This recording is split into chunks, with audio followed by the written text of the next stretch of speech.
Hell yeah, brother. You're on the Cletus McFarland YouTube channel. That's not right. All right. Hey, it's Adam Mills. That's right. Adam Mills, Mills Ammunition, trying to tickle that funny bone. Listen, we appreciate you. We love you. Thanks for being here. This is our third installment. Welcome to the Reloading Bench. This is where everything good at Mills Ammunition starts. This is where all the magic happens, where we figure everything out. So here's the video for today. This is our part 3 in the Gil Navarez from Fortitude Consulting series that we did together. I strongly recommend you go back and look at our first 2 videos with Gil. He's going to get you really coached up on grip, and that is going to be a game changer for you. Everything starts with the grip. That helps you with your trigger pull, believe it or not, all that good stuff. Pressure, all that good stuff.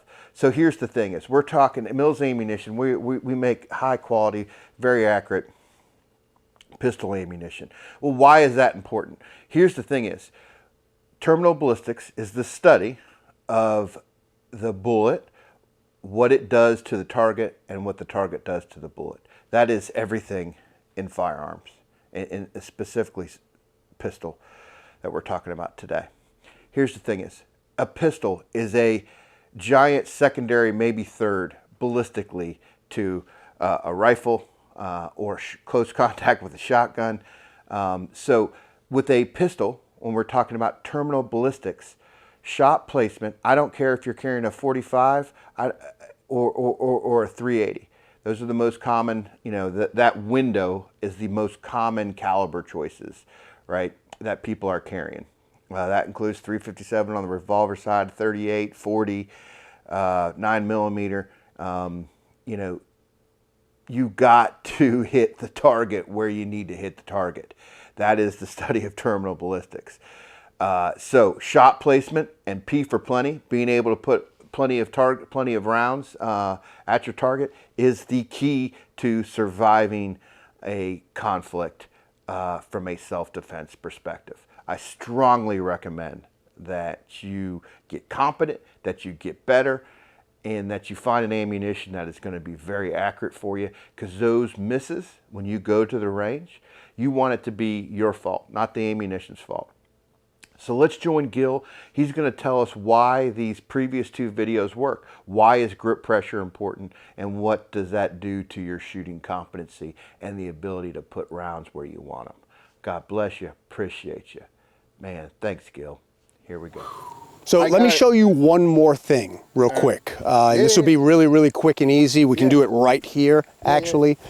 I want to show you, you remember the exercise where we did the grip pressures? I want to show you the reason why it's important to understand how much pressure we're giving to each side. 10-4. It's okay to get a gauge of when something works, but even if we see that something works, if we don't know the why behind it, it's very difficult to kind of have that solidified to where we're like, I'm going to do that every single time. If we know the why behind it, it's very, very easy for us to make it a part of our process because it has bearing and significance, right? So here's the why behind this. What I want you to do is, I want you to go ahead and get a full firing grip and just pick anything out on the target as a small, actually that number 5 right there. Right? Okay. That number 5 in the circle, I want you to use that as your point of reference on the target itself. And what I want you to do is, I want you watching what the dot's doing right now. You see that it's kind of stable in that area, right?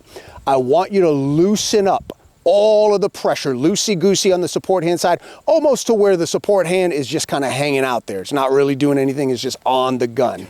And I want you to hammer down the pressure on the dominant side. What's happening to the dot right now?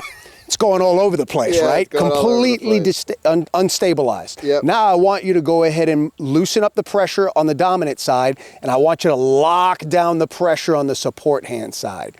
Now what happened to the dot? Tightens. We go back to a nice, steady, stable dot, right? 1000%. Let me go ahead and take a look at the gun. Why does that work? Well, we need to think about the bore axis, right? As high as we get up on the grip tang of the gun, our dominant side hand can only get so high.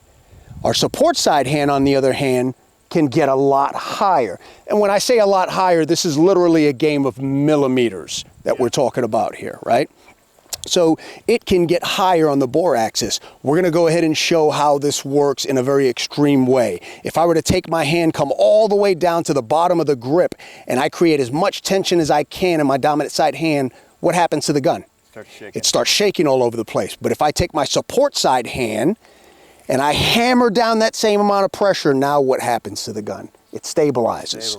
So what that teaches us from a shooter's perspective is that if I lock down on my dominant side, I destabilize the gun. If I lock down on my support hand side, I stabilize the gun. So in most instances, when you tell a shooter, hey, your gun is flopping around, I see the muzzle doing this, I need you to grip harder.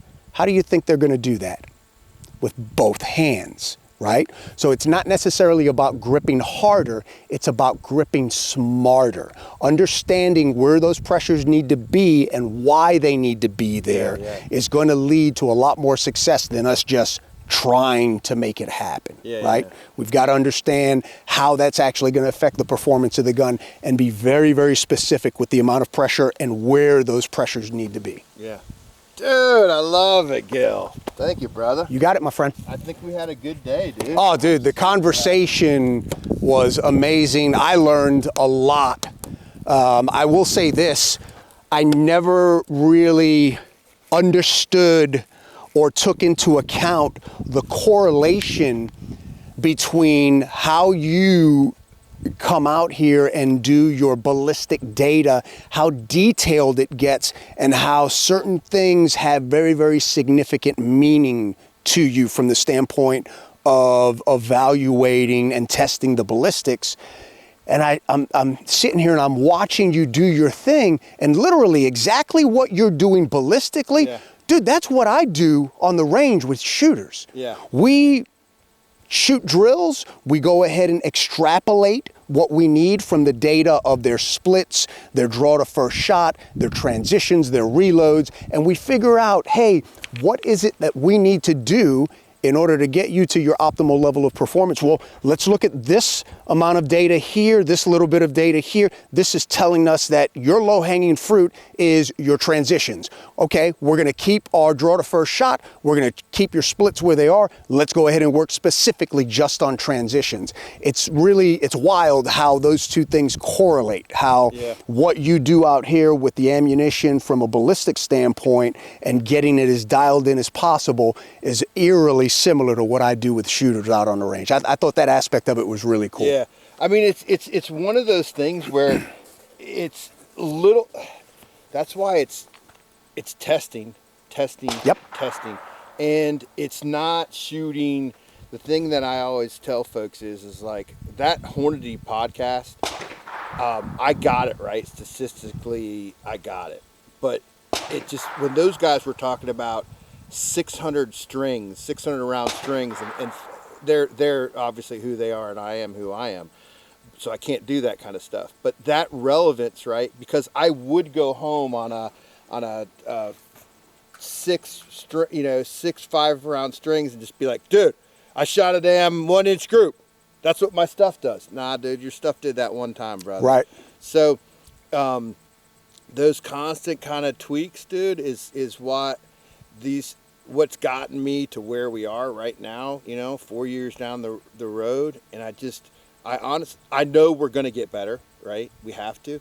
But the product that we're putting out there right now, like, I don't know that it can be beat. I honestly, Gil, I call it Mills Ammunition against the world. Outstanding. And I kid you not, dude. I honestly believe, I don't know that there's something that's out there doing what we're doing. I swear on my life. I'm not trying to sound, presumptuous. I've just shot a lot of different boxes of ammunition, and I've spent a lot of time getting where we are. I know we're going to get better, and that's why I enjoy what I do. And that's why I can't ever stop trying to get a little bit better, messing with this, messing with that. But we're pretty good with where we're at, dude. So outstanding. Met a girl downtown at the bar last night and we got to talking.